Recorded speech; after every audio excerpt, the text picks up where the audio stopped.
When Chicago-based restaurant Potbelly's returned $10 million in Paycheck Protection Program loans, the company took heat because the PPP loans were designed to help small companies. Yet there are plenty of questionable small businesses who got the free federal funds too.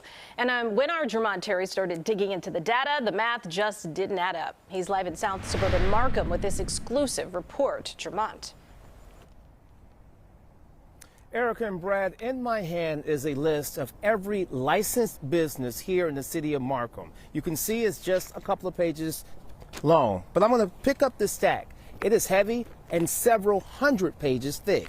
These are the names of every business that received a PPP loan of your tax dollars here in the city of Markham. Now, they all say they're running a business here, and the city of Markham says if that's the case, then we need our share of the money. A quick glance around South Suburban Markham reveals signs of economic growth. The nation's largest Amazon robotic fulfillment facility operates here. It's generating jobs and much needed revenue. We have some good momentum going because of Amazon is here, but we also focus on our small businesses as well. Yet here on 159th Street, you can still find this, plenty of vacant storefronts available for small businesses to move in.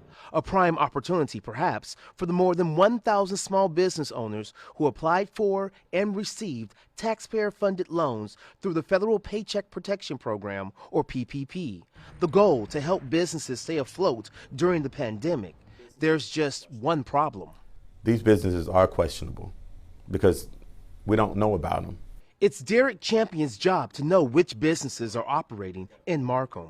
Individuals saw an opportunity and they took advantage of it.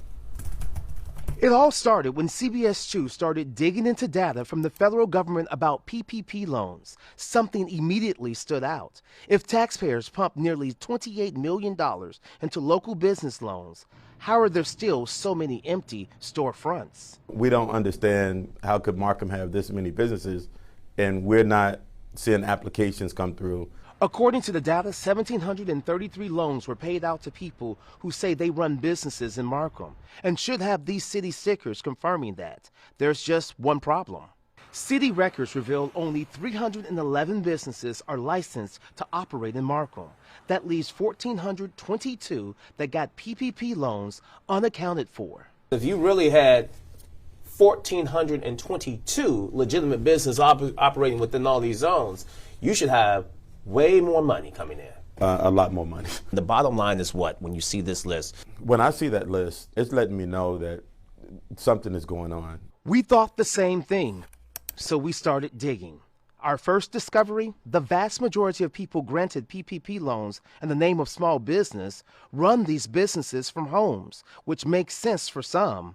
Sure, if you're a tax consultant, not an issue. Right. But what about this? Hey, how you doing, ma'am? Hey, I'm with Channel 2 News. I'm trying to sign up for the fitness sports complex that's here. Okay.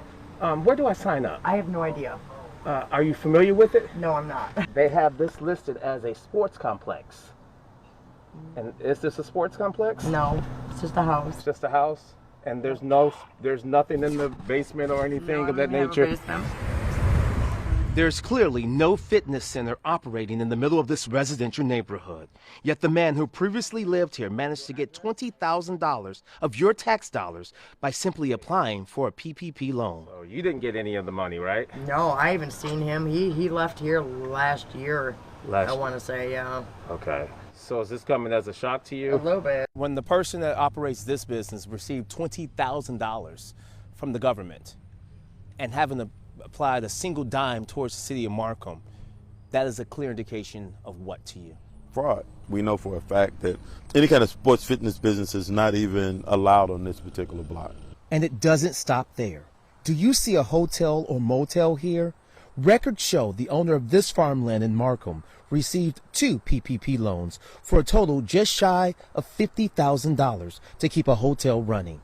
That's a lot of green to keep goats fed, considering that's all we spotted here. And then there's this. Let me introduce you to Markham Police Officer Kenneth Muldrow. Officer Muldrow, how you doing? Jermont Terry with Channel 2 News. Even though he tried denying he's Officer Muldrow, I want to ask you... I'm not Officer Muldrow, though, but... You are. What you need? He's the same Kenneth Muldrow who applied for and received $20,000 of taxpayer money to keep his landscaping company going during the pandemic. Look here, 16313 Kedzie is the address listed on the loan application, the same address as the Markham Police Department. I'm trying to figure out why your lawn care service is not registered as a licensed business with the city of Markham. Can you explain yourself? I don't have a lawn care service. Well, you got a PPP loan that was paid out for $20,000 back in March. So if you don't have a lawn care service, who does? And it was registered here to the police department, sir. That was the end of my conversation with Officer Muldrow. While he didn't want to explain any further with me, he will have to explain to someone. We're putting them on notice. The city says if any of these are ghost businesses, it's time to pay up. All told, the business owners listed on these PPP loan applications owe nearly $600,000 in unpaid business license fees if they are legit. We want to make sure that we're regulating these businesses and we're aware of these businesses. We owe it to the city of Markham. And Markham refuses to let up. Tomorrow, the city council is expected to introduce an ordinance to regulate home businesses. Now, we're told that if you're running a legit business, it's time to show proof. CBS 2 will be at this city council meeting to talk about all the specifics that will be introduced in this home ordinance. But again, if these 1,422 businesses are legit, the city says it's time to prove it to them. Reporting live in Markham, Jermont Terry, CBS 2 News. Jermont, well done. Thank you. Yes, excellent.